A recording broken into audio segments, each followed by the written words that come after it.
All right, just continuing on. My battery's going to probably run out pretty soon. I did a really long series on that last one, so hope you guys like that. I like to make these long talking videos and stuff like that because it's really cool to get into the discussions. But buying more guitars will not make you a better player. I think that is something that when I buy a guitar, right, I like to obsess on that guitar to see what I can do. Like, for example, I'm really obsessing, even though it's not in the room, it's down in the basement. Yes, I'm one of those people who sleeps with a guitar, just in case I get inspiration at 2 o'clock in the morning. Oh, see if I can play this, and then put the guitar back, whatever. So I always like having a guitar close at hand. But I also like having guitars in different tunings and stuff like that. Hence why I got so many of them. And then, of course, I just love guitars, right? But one thing I learned years ago, it is a trend that you do see, especially on YouTube, with people that have more disposable income. Now, I know what you're looking at is, there's a sizable amount of investment in this room. There's no doubt about that. But this is stuff that I've accumulated over years, and of course am still currently paying for on my credit card. The last guitar I have to pay off right now is the only things I got to pay off on my credit card right now is the remainder of that guitar, which is almost, I've had it over a year now, and a year, well, I guess around a year and a half or whatever, and I'm finally at the point where if you were to add up what the debt I had on my credit card, this would be the last guitar to be paid off. So I'm hoping within a month or 2 months, maybe three tops, it's all the guitars in this room will be completely paid off. And the drum kit I'll be paying off until February, from the making of this video. So I'm about half paid off on the drum kit, which is great. I'm almost 6 months on the drums. So the thing is that when you buy a guitar, okay, guitar, bass, drums, whatever, you have to really focus on your playing, not what you're playing on. And I think a lot of guys get really, really caught up in the whole, I'll buy this guitar, and it's like, okay, well, I can't really sweep pick it that well on my SG, so I need a Holcomb guitar, right? Then it's like they get the Holcomb guitar and they realize, okay, well, the Holcomb guitar has a really flat fingerboard, so it's actually in some ways harder to sweep pick on because you really have to flatten your fingers out, But when you do, you have the clearest notes ever because those guitars are just absolutely wonderful for that. But when it comes to string bends and slides, you can't beat those Mark Holcomb guitars with those really flat fingerboard radiuses of 20-inch radiuses versus the 12-inch radius of the Gibsons, right? But you're like, well, I don't know, the chords on the really flat fretboard's not quite what I need. So I know I need the Jackson that has the compound radius 12 to 16.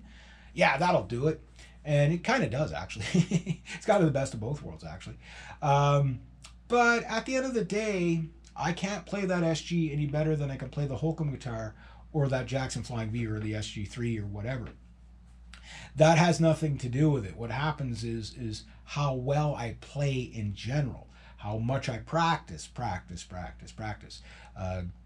Guy jumped into a cab one day in New York and said, "How do we get to Carnegie Hall?" And the taxi cab driver responded, "Practice."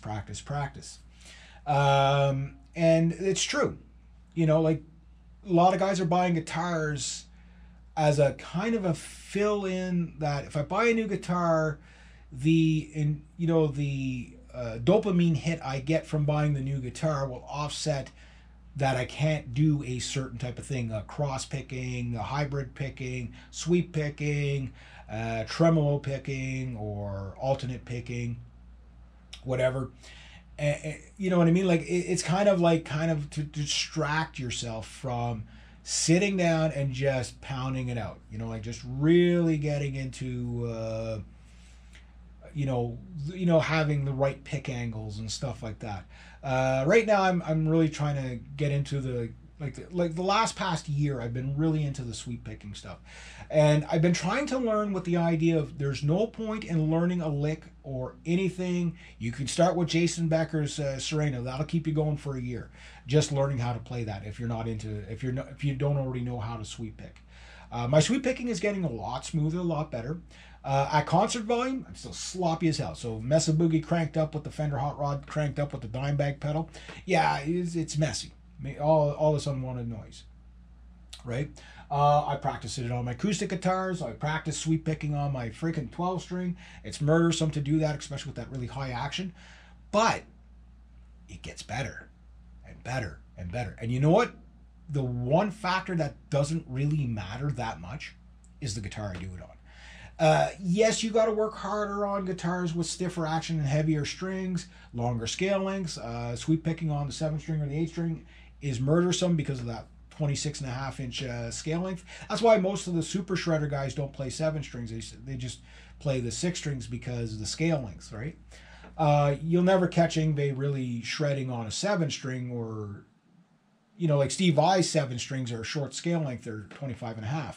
They're not 26.5, because it's just that much more work. But when you can do it on those other guitars, I'm going to play live probably someday soon with my 7 string, and I'm going to do like, I know there's another one called Arpeggio Madness, but my version of an Arpeggio Madness, I've been working on it for over a year now. And it's to throw as many different arpeggio sequences, sweeping arpeggio sequences in there. In dividing it is going to be extreme, harsh, angry, violent, alternate picking, shredding. Think Chris Impatelli meets Paul Gilbert meets Yngwie kind of stuff, right? Meets Jason Becker. And the idea is just to blow people's minds of the skill level. And I'll probably do it on the 7 string. And the idea, I'll definitely do it on the Flying V, but I'll probably do it on the 7 string. And anybody that's a 7 string player is going to go, wow, just wow. But the only thing that's going to get me there is the practice. So, no, buying more guitars is not what you need to focus on. Buy guitars because you enjoy it, or it's going to give you something different or whatever. But whatever guitar you have, master that guitar. Just take it and just play, play, play, play, play. And if something's hard, work through it. Anyway, I'll leave it at that.